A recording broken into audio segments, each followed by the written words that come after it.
Following breaking news this morning, crews were on the scene of a working fire at the Heafey Hoffmann funeral home. It all started around 3:30 this morning. KMTV Action 3 News reporter Shantae Passmore is live at 75th and West Center Road with the very latest. Shantae. Hey, Matt and Deanne, we've been out here for more than 2 hours, and as you can see behind me, I'll step out of the way. Earlier, flames were just spread all across the building, but the firefighters have this fire under control, have done so about, we were just briefed earlier by Battalion Chief Tim McCall, before 6 o'clock this morning. We did hear earlier from the Fire Chief, Bernie Kanger, who gave us initial reports as to what firefighters came across when I got to the scene. Let's have a listen. Right now, we're continuing defensive operations to extinguish any hot spots that still might be occurring that you can see behind me. We did have one firefighter injured while fighting the fire on the interior of the building during the partial building collapse.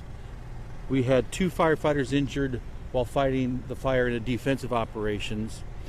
And then we also had one civilian who was a building representative who was injured while he was trying to open the building when the initial crews got here.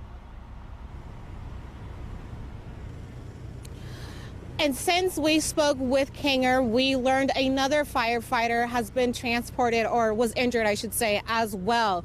Earlier this morning, MUD tweeted they had a technician out here, and apparently gas was already shut off, and wrote, "It's not gas related." Most of the activity began in that back area of the building. You can see right now the crane over there is just pouring tons and tons of water into that area.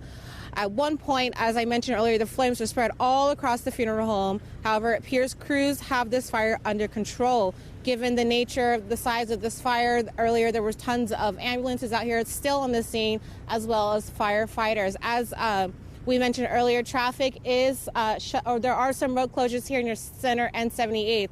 From about 78th Street to 84th, Center is blocked off. On 78th Street, we've got Mercer all the way over to Center Road. Reporting with the very latest, Shantae Passmore, KMTV Action 3 News this morning.